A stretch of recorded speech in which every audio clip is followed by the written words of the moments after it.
Thank you. Thank you very much, Andrew. And maybe first thing is to say thanks to the speakers. Again, Indy Johar, Uncle Dave, Mah Hutton and Trong Nghia. They were a fantastic journey that we were just taken on. I was going to say apologies from Uncle Dave, but he's here, so that's fantastic. That was my first note. And I hope we're going to have a bit of a conversation. Before we start, I also want to acknowledge the people of the Wurundjeri Wurrung and the countries on which we stand, and that this event is taking place, and to really pay my respects to their elders, past, present, and emerging. It feels such an important thing to bear as a context in this conversation, and it's come out really strongly. So I think the idea would be that rather than me completely lead this, it's a conversation. And I'd be really glad if our panel of speakers was as happy to ask each other questions as me, but of course I will kick this off. And if we have some time, I'll also be asking audience if they have anything at the end as well. So there's an opportunity for that. So perhaps nurture some of those. The first thing I'd say is, my God, my job's quite hard. We travelled some distance there. I feel that that was a series of amazing intersecting stories, stories that really sort of talked about an expanded relationship of materials, maybe a reorientation of how we think about materials, in which there's a transition, really, a transition of values from extraction, perhaps, to stewardship and care. And that just came up repeatedly. So this, and I say a set of intersecting stories because the second thing I would say is that the scales that we just talked about were quite overwhelmingly different, from a scale of the infrastructural and the structural right through to the scale of the one-to-one, and where Nghia just took us in his practice. So I feel like that's a pretty broad territory to try to navigate, and so forgive me if we don't really get as far as we should. I think the first thing I was going to say, so yeah, excuse my red notes. It feels that one of the tensions in this discussion is about those intersecting stories and scales. Indy, you took us on a very strong sort of ending point, which was it's beyond materials and into a sort of structural repositioning or transition. At the same time, we then had, so in a way, there's this sense of an intensely planetary and structural scale. And then Jane, for example, took us, as well as Nghia, took us on a sort of intensely local story of entanglements of materials and place. And I wonder, maybe it would be good to hear from all of you really, about whether you think there's a conflict or a tension, let's say, in those scales, or if you think there's actually a clue there. Maybe I'll start with Indy and work around. Happy to. I don't think it's a conflict. I actually think it's a transition in how we relate to the world. And what appears as a conflict is we have a conflict of how we, our relationship with the world, our relationship with self, is being constructed in an old world view, which is now in conflict with reality. And I think that's the transition. It's not a conflict. It's a pathway for us reimagining our relationships with those, with the worldview. And I think it's an extraordinary bright moment. It's a kind of as extraordinary as it could be, because I think it will transform everything around us in ways that we can't imagine. So I don't perceive it as a conflict. I perceive it as a transition. And I think it's a human transition. It's a transition of how we imagine ourselves and our relationships with the world and our social imaginaries, all the things I was talking about, employment contracts. All these things are contracts of control, contracts of extraction. I think it's a deeper reimagination of all those things. And I think that's an opportunity. It's an opportunity to liberate ourselves and liberate ourselves with the planet in a different way. Thank you. Yep, I got to agree that conflict is something that humanity does its best to avoid. But in the in the thought processes of trying to avoid conflict, that it becomes almost inevitable that there will be conflict. In what we've spoken about today, and delving back into the past, conflict arises by not understanding our environment that exists and imposing a built environment upon it. The conflict begins by not recognising in the early stages of the impact that these two, although they're meant to work in harmony, actually work together. I think that you pointed out very clearly that this has been happening for a long time and we've been avoiding the conflict that we are now facing. But it is not all doom and gloom, because there are lessons in our past of ecological systems and the recovery processes that, given the right encouragement, can happen without, monetary, physical and spiritual punishments. But the longer we keep trying to put it off and hope that it's not going to happen, the more inevitable it will, and when it inevitably does happen, it's worse than what we could ever predict. And I think that's a message that came through to me in that discussion, that unless we do something in massive incremental changes we need now, if we listen to the advice that we were given back in from the 1970s, from my experience of understanding that the climate crisis was coming, and this was known by my elders, and many of them have passed away now, and none of them were scientists, and none of them actually did become academics, but they predicted that this was coming, but nobody wanted to listen. But if they had have listened, and to the few people who were aware of these situations, and the minimal amount of time, which means less conflict, that we needed to spend then, would not lead us to the presumed conflict that is coming. Those little bits we had to start long ago when we had the opportunity, we have missed, and so therefore it can become a conflict. But unless we recognise those mistakes over the last 50 years, we won't be able to move forward without conflict. I wondered if Jane is there. She's gone from my screen. Oh, there she is. Jane, any thoughts? I mean, your stories about a material which is very precise sort of took us all into a whole, let's say, cultural system of extraction to production. Is there, in telling that story, trying to, let's say, resolve that in the future, are there any clues? So how these scales might synthesize, I guess, or be resolved? Yeah, I think for me that project is very much about these scales all at once, or like the necessity, I think, and I feel like, first of all, because I'm joining live for the first moment here, I just want to say thanks, everybody. It's been so inspiring so far. I'm so excited about the discussions and all the ideas that are being shared. But in terms of this question on scale, I think, it's very interesting to be at a moment where we're deeply thinking about kind of local production, or the need to really understand what, our relationships are to where we are, but also being absolutely, part of this, I think, was talked about, a kind of planetary citizenship, and understanding the kind of force of global organizing in terms of how we're going to deal with the current state of affairs. So I guess I think I don't see a conflict. I see a kind of necessity for us to be thinking about both at once. Nia, you mentioned at the end there something which I thought was really, maybe goes to this question as well, which was this idea of bamboo as a systematic material. Do you think that the material as a new form of system is a really important part of how we resolve this, or how we might deal with the materials in the future, new systems of materials?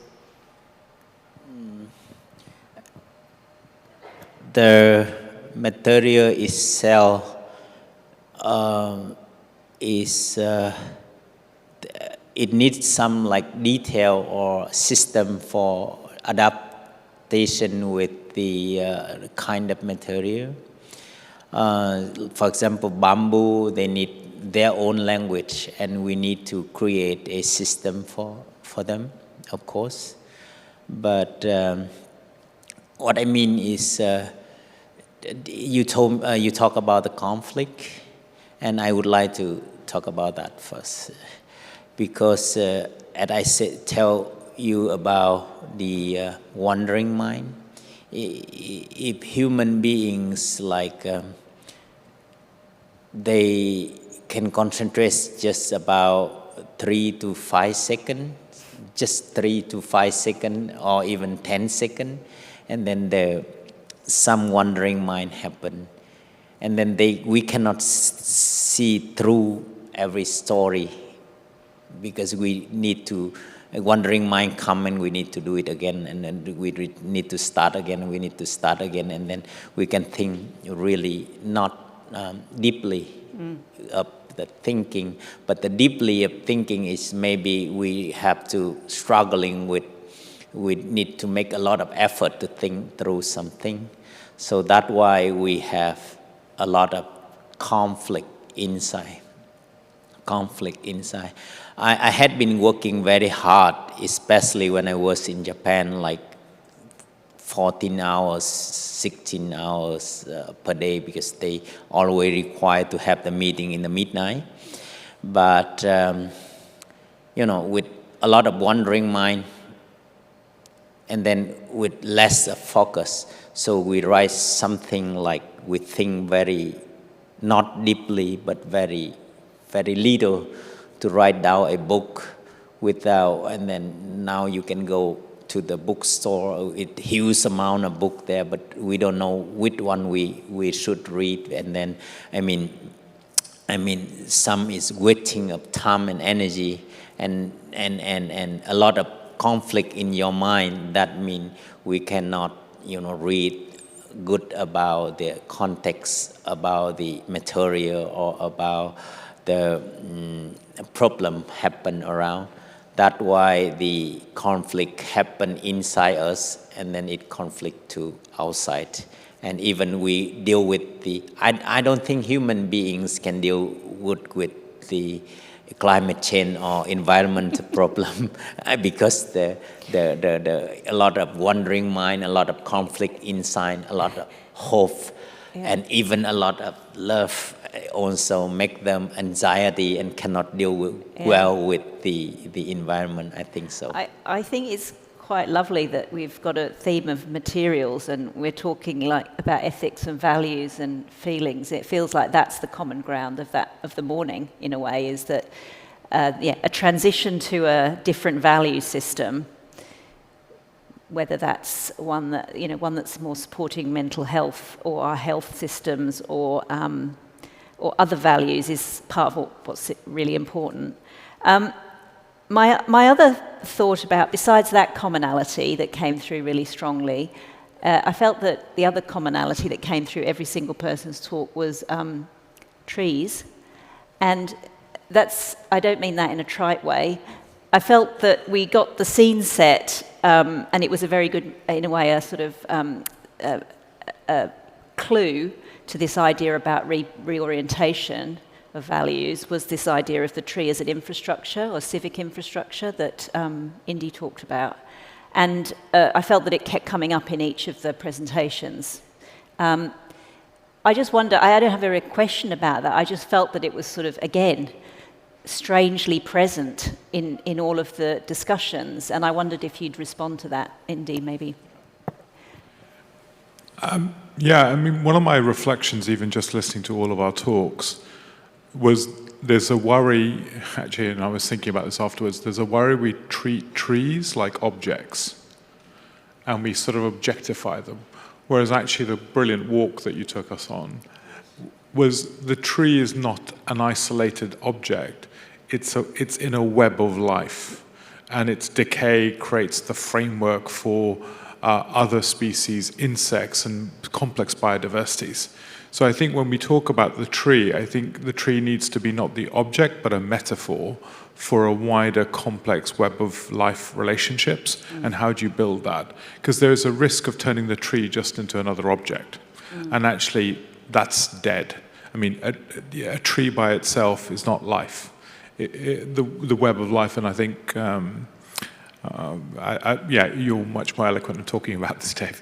But I think it's really important that it doesn't become a symbol of ecology, but actually becomes the practice of ecological systems in a much deeper sense. And I think even the house that you did with the trees, but also the fish underneath, that's actually that aqua kind of forest relationship becomes really critical. So I think the tree is not the object. But the tree is a verb, not a noun. Yeah, it's exactly, and I think that sort of way of looking. Yeah, any other reflections? The tree is, in our Aboriginal culture, is the most sacred object.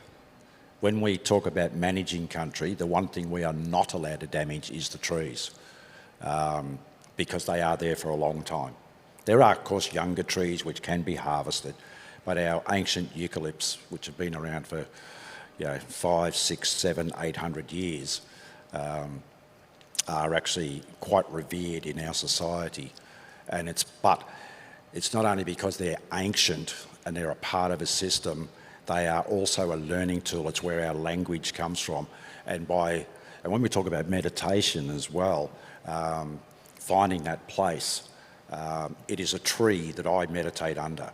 I know we have a particular tree for our particular mob, and any time that I'm feeling some internal conflict, some mental health problems, I'm very fortunate to have a little bit of land that I actually own and manage, where I can move away from this rat race around us, and that's what I go looking for. I actually have a select half a dozen trees that are grouped together, so there's a family that is there. And we do think of trees as the parents that we live under.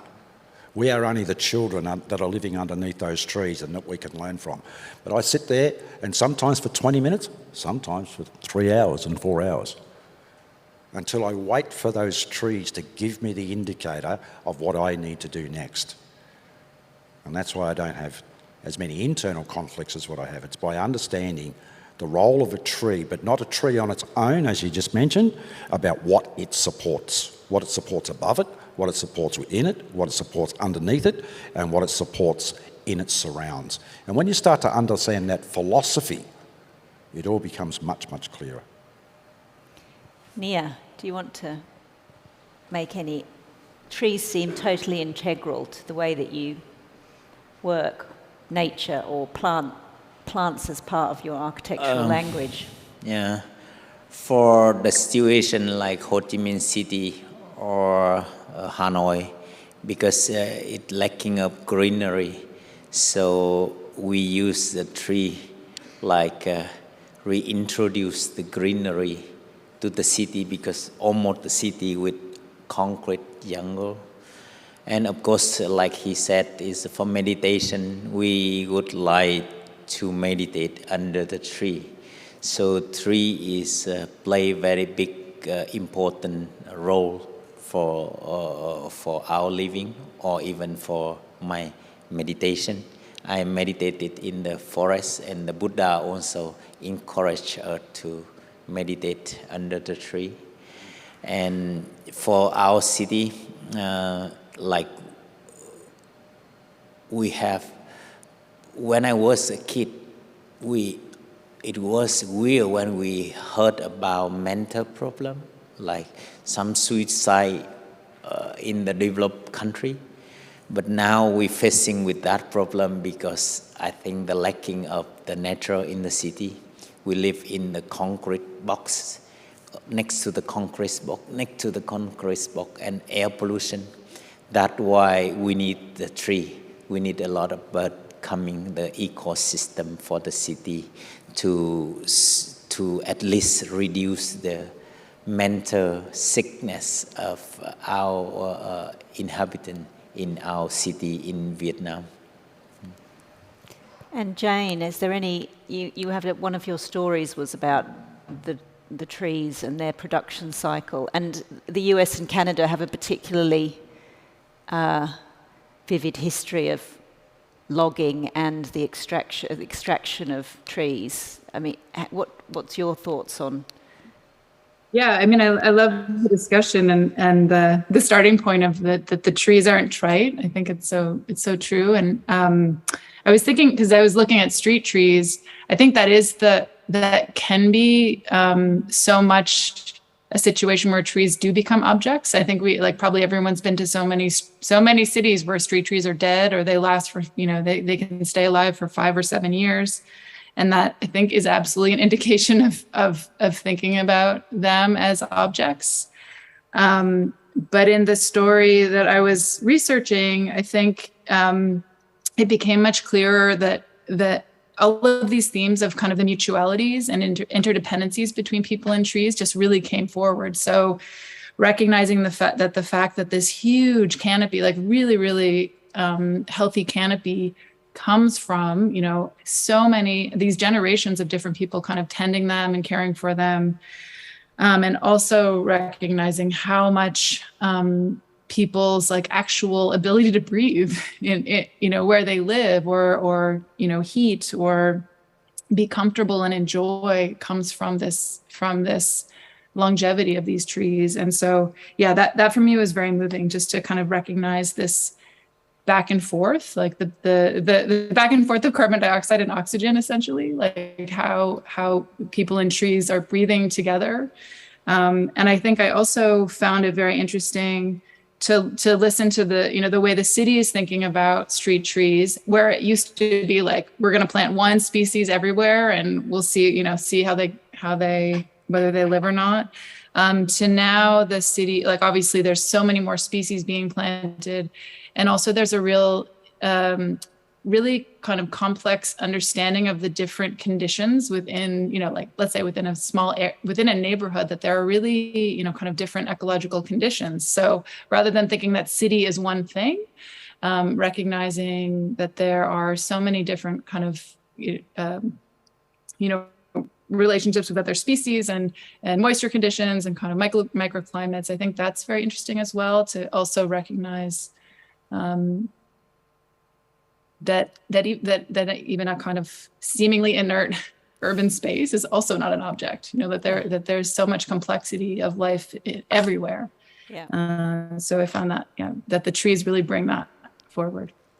Yeah, and the other commonality besides trees was also land. I felt that land came up repeatedly in various forms, and I think it also went to your challenge, Indy, at the end of your presentation, which was this idea of a private ownership economy to a many-to-many economy. And I think the issue of land and land ownership was sort of structured right through your discussion, and we had a lot of... Uncle Dave also spoke about land as in country and different forms of ownership or treaties or relationships to land, which are completely, again, reorientations of our traditional. Have you got speculations on how we change our approach to land, or how we what practical ways could land value be disconnected from the real values that land has to us or country has to us? Anybody? Yeah. So a lot of the work that we're seeing is that, so for example, soil, right, takes thousands of years to make, thousands of years. The idea of ownership is the right to destroy. Ownership is fundamentally rooted in the right to destroy. And the question you have to ask yourself is, who has the right to destroy soil? As an example. And I don't mean that to say, look, ownership is... what I'm trying to say is ownership as an idea was as an idea of building stewardship. It may have come to the end of its time when we start to think about new ways of being. And I think we can rhyme with the past, where you didn't own the trees, you didn't own the land because it wasn't yours. You cohabited it with all sorts of other ecological systems. So who owns the liability, and this is really important, who owns the liability of CO2 release from failing soil? So if you own farms and you get carbon losses and carbon release, who owns that liability? So I think we often talk about things in static terms and discrete terms, but I think technology and capabilities and our understanding is starting to inform a new way of relating. And my point was that I think our governance mechanisms and our mechanisms of being in contract are fundamentally being reimagined to rhyme with learnings of First Nations and Indigenous nations to build a new way of relating and stewarding the world. And that, I think, is a revolution, but it's not, it's a sort of, and in a way, it's a meeting of kind of capitalism in a systems world, and it's a meeting of that with Indigenous thinkings of actually post-domination and dominion theories of organizing. So I think we're starting to see a new way of being, and I think that's extraordinary in its own sense. So I don't see, that's what goes back to my original point about conflict. I don't see this as conflict. I see this as just a greater understanding. An understanding of the tree is not an object. Our understanding of the value of trees, as material values, a tree-lined street will reduce the temperature of that street by 12 degrees. That means that the maintenance of your roads is massively reduced because in summer you get massive destruction of your road tarmacking infrastructure. It means that the energy costs of maintaining that, of all the housing is reduced. A tree-lined street in a city will increase the property value. A tree-lined street will reduce the flooding risk. A tree-lined street will increase the microbiome quality, which means that the health of humans is better. So when you start to see this, this is no longer ignorable. I think we're starting to live where we are conscious of these values, conscious of these effects, and thereby I think we can start to relate in different ways. And in that world, you can't optimize trees just for one effect. You have to recognize the interdependence for co-beneficiary realities in different formats. Now, I would say that's everything I've described there is an intermediary position. I don't think it's where we have to go. I think it's a stepping stone from where we are to that position. I think then there's a more advanced position, which I think allows us to genuinely live in a new type of treaty with the world in a different way. And I think that's what's coming at the end cycle. So I think it's a journey of transition. And we're seeing practices like, we're doing a house which is self-owning, where the house is not owned by one person. It's actually a relationship of cohabitation that can be built by perpetual bonds, which you can finance through a perpetual bond. So it still has money going through it, resources, but it's not rent-seeking systems. The materials aren't owned, but actually are part of a loop of a material trust. So the materials are maintained in a different way. Our theory of we are stewarding that house, but we're not owning it or renting from it. So I think these things are now possible, and we're seeing that happen in many, many formats around this thing. So I sit in a kind of, it's a new relationship with the world. That's where I would argue. Yeah. This question could go in many directions from an Aboriginal perspective of what is land tenure. As much as we are working through a treaty here in Victoria, no one really knows how to approach it, because how can they, if we didn't have and we don't have a value on land because we don't have ownership in our culture, how can the government then sell back the land? Because it's the government that's put a price on the value of land based on its economic return, but they only want to dispose of land that they can no longer get an economic return out of. So it comes back to the question, as we said at the very start, where does your responsibility to the land begin and end? Are you only responsible when it's giving you an economic return, and as soon as it doesn't, then are you the one who's responsible, and they do this, to dispose of that land and then put a value on something that is useless to you, but you charge somebody else so that you get a return? It's a really convoluted circle that has been created, which goes completely against our circular ecology, that it's actually a reverse cycle that is never-ending depletion of a material value of land that is only benefit to the person who no longer wants it. And I'm not sure if I'm explaining myself right there, but it is a problem that I have across every type of operation that I want to do on any part of my country, or indeed helping other Indigenous people on their country, that while we do get given land back, it no longer has those cultural values. I won't say no longer has, but there's usually a condition on it that we're not allowed to sell it because we never owned it in the first place. So giving us land back, handing over the responsibility, but we actually inherit a legacy of what is useless land into the future. And I'm not seeing where that is a benefit either for the government or for the individual or the groups that are actually getting that land back. It's a constant dilemma that when we enter negotiations on land handback or land rights or treaty, I know I'm getting away from architecture and material flows, but they do actually combine about what ownership means. Ownership is really a recent imposition in human civilization.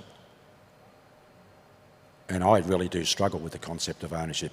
We are called traditional owners because a government of the day still cannot get their mental head around that you can use resources off the land and not own it, and which is totally reverse to how Aboriginal people think. And I think that when we talk about this step change that we need to make, we have to get right away from that ownership. If you do want to claim ownership to a bit of land, then you have to accept all the responsibilities that comes with that. So if it's good land and it contributes to the reduction of climate change, good, you've done the right thing. That means you have taken on your responsibilities. But if you're going to use that land and deplete it and deplete it and deplete it and contribute, then you can't dispose of it. You've taken on that responsibility, you've claimed ownership, and that means you've got to carry it for eternity and you cannot walk away from it. And too many people use that as their get out of jail free card. By selling off that land, it's no good to me, I'll go and destroy someone else's land. Thank you very much. Yeah, I think it's very powerful, the idea of responsibility, in the sense that what goes with responsibility is not a set of financial values, but a set of alternative values. And in that, you move from maybe transactional or economic values into these deeper structures. But responsibility, yes, totally. Jane, have you got any thoughts on land from your stories of geology and extraction? I guess I'm just listening, actually. I just really happy to hear what's being said. And I think when you asked the question, I was thinking about what it means, where I am in a place where there are definitely calls for return of land to Indigenous communities, but not that really, I don't think has moved very far. And even where I work, there's a call for a moratorium on development in this tract of land. And so I guess I think it's just a question of how we start to take those calls more seriously, and what that means for designers who are kind of, going about business based on this system of property ownership. That's kind of like taken for granted as the beginning of a project. So right now, the kind of distance between that reality and the reality of a call to not develop without consultation is somehow this enormous kind of elephant in the room that I don't think is like being really dealt with at this point. I'm aware as time moves on, we could open it up to any questions. If there's some burning questions, I think there's some mics.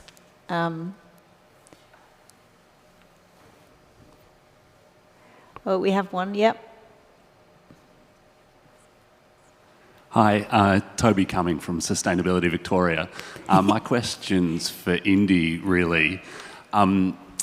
I have just finished running a trial on retrofits for residential homes, and I was interested to notice a bit of retrofit stuff in your presentation, but also your comment on preventative health, because I've basically started to see retrofits more as public health interventions than energy efficiency interventions. Just wondering if you've done any work looking at quantifying health benefits from your retrofit projects. So we're doing work both in Glasgow and Birmingham on this issue. Few big moves that we moved. We moved away from the house at the center of the retrofit to the street. And that was really critical. So what we've seen is, because the street as a unit, your theory of retrofit becomes as much about the street trees to the meadows on the front lawns, which reduce the temperature rise in summer, all the way through to, and your point about health. So what we're seeing is about 33 to 40% can be done on energy savings, but actually £50,000. So just to give you some numbers, 29 million homes in the UK, expected retrofit cost about £50,000 per house, which is about 1.45 trillion pounds to retrofit the UK, and that's pretty much required. In terms of those numbers, you can get about 35% on energy. I think you end up looking at health, I think is really important. Indoor air quality, I did mention it, largely, and that starts to make choices around how you allocate. So do you do a hydrogen boiler, or do you do an air source heat pump with a biofilter, which changes the nature of the air quality as well as gives you the carbon reduction? And then you look at all the other solar energy grids and the air and the kind of some of the insulation that you can do. So it's a combination, but you're absolutely right. Retrofit, for it to work, has to be seen as an integral solution of lots of different issues on the level of community. And this is where what we're seeing in the UK certainly is calling for new public civic partnerships for deep retrofit, which means working with communities to do this as an integral transition all the way up. The processes of also doing it is really important. So when we did Nouveau Voisin, we got people, for example, we help people re-meadow their front lawns, which massively changes the quality of those environments. We did it by actually helping people, then people did biodiversity, citizen science, all the way through to looking at energy, insect quality, all this sort of stuff. But you build the sensing capacity of citizens, the sense-making capacity, then you start to slowly evolve back up. So the how of retrofit is as important as the what, but the integral solution is really critical. And the numbers means that you have to also start to look at, if you do a whole city retrofit, you have to look at the economic impacts of doing that retrofit story at a monetary level business model. I can go into more details, but you're absolutely right. I think this is the kind of level of integral response that's required. And that's why I was talking about this scale of activity is going to be needed, but in a fundamentally different way. And I think we needed a new type of democracy to do this work, and the democracy of agency of empowering people. Sorry if I've gone on too long, but it's a really critical issue, and I think it really has to be done in a different way as well.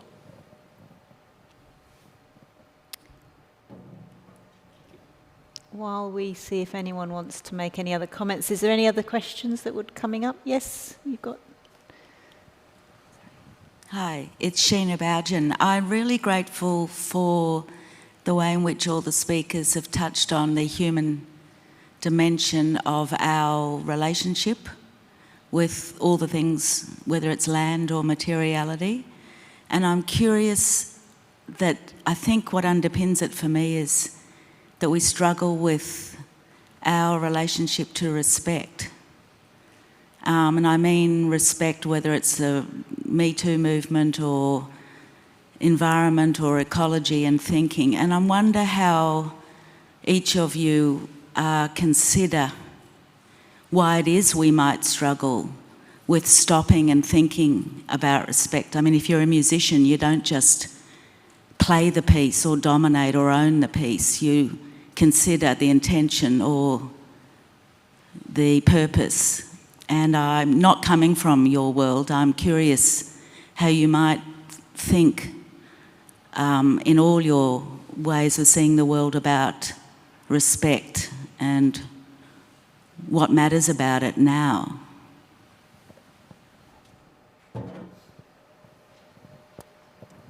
I've got a quite simple answer for that. You're asking about respect. I think for too long that we just expect, rather than respect, we expect it to just be there. We've become this materialistic world where what we think we want, we expect to be there. Rather than thinking that deeper, as we have done today, of delving into where it actually comes from and what else we are affecting to actually achieve this automatically, that things are going to come to us faster and quicker and cheaper over time, that we have forgotten. And they are two words that are so closely sound similar: respect and expect. And expectations of humanity, expectations that government's going to solve the problem or science is going to solve the problem. We expect other people to solve the problem. But we should actually respect individual efforts and respect our neighbour, to respect their opinion and walk, as I said at the welcome, is to walk country together, respect each other's knowledge systems that will sometimes challenge the norm of what we expect, to respect that there are ways of knowing and being and doing which has proven to be successful, and respect the fact that it has a place, as it did in the past, but also has a place into the future, and it can be a stepping stone to get us to where we want to be. I'm not saying give up everything from the past and we only do what comes from modern science, but how you actually combine those two, respecting sometimes differing opinions, rather than walking in with deciding that you must vote one way or the other. Hope that clears. Thank you. So I think it's a really important question. It's rooted in lots of things. And the first thing I'd say, it's rooted in how we conceive ourselves. And what do I mean by that?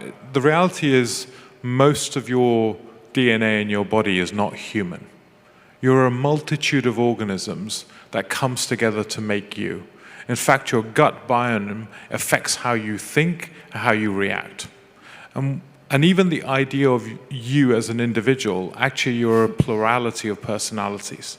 It is more appropriate to call you they, them, we, than it is to talk about I. So then if you recognize that in your DNA you have the DNA of grass as much as other, like literally you have that DNA is accrued inside you, we start to realize the deep sense of entanglement to which we operate. The social brain means that I am not a function of my own intelligence, I'm a function of the social networks that I keep and who I engage with.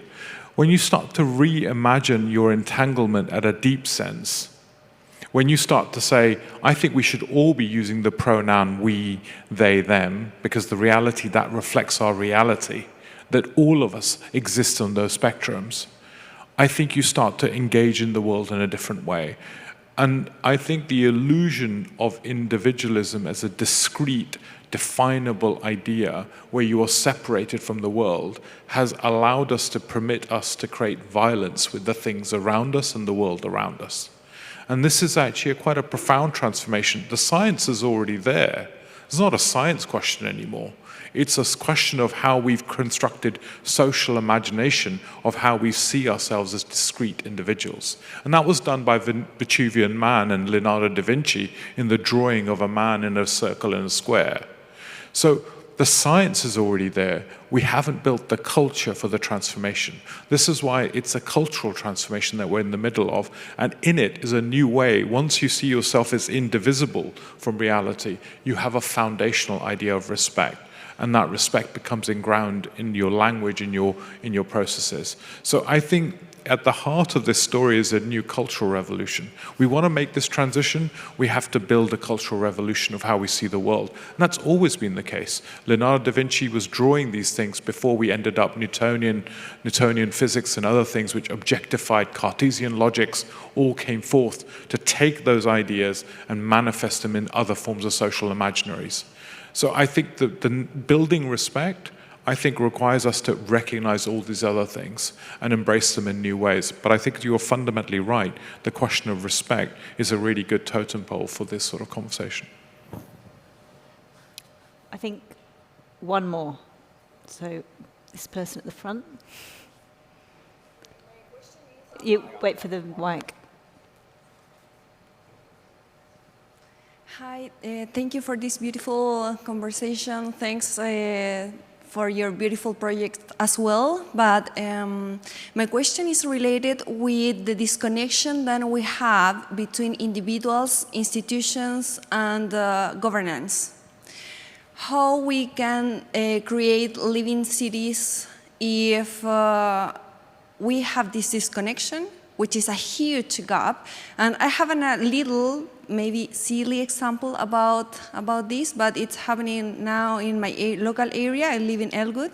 I'm very connected with nature and with the beach and with the forest. And I was one day running by the beach, and I saw like a plastic balls by the beach, and it was an art installation. So I was just running 10 days watching this installation. I didn't know what was it, and until I asked to my community, and they said it's an art installation. So I was just a little bit upset because no one asked us why would we like an art installation that was made by an architect by the beach. It's temporary, but still is super disruptive with the environment. The colors are like very bright, and the people who live in Elwood love to be connected with the nature. The balls are created like to be like a seat to watch the ocean, but the people really don't like seats there because they like the grass. People walk barefoot all the time in the sand, by running around. The kids are running always around the playground and the. Question? So the question is how we can fill the gap. How we can fill the gap between institutions and communities. Because in the end, we live sustainably and we think we are doing the right thing, but we don't take decisions. Someone else take it in our backyard. Any last comments to try and address that? Again, I try and simplify it, but as we come to the end of this particular session, I know probably a lot of people need to get somewhere. And it comes down to challenging who the decision makers are. It's as simple as that. Someone has made a decision who may have believed that they've gone through the proper consultation process because that's what they're trained. This is the steps that I've got to take. I've got to tick this box. Did I speak to that person? Yes. Did I do that? Yes. Did I do that? Yes. Did I do it? Well, I didn't quite do it, but I sort of did it. And obviously you're one person that wasn't consulted with, and other members of your community weren't adequately consulted with. And someone has gone and made a decision regardless because there's been some sort of investment into it, and so it's got to go ahead anyway. And we've done 90% of what we need to do, so let's just make it happen. So challenge your decision makers. You know, hold decision makers accountable. How we're going to do that in the future, I'm not quite sure. Last word? Just to be playful, maybe the architect or the artist was looking to provoke you.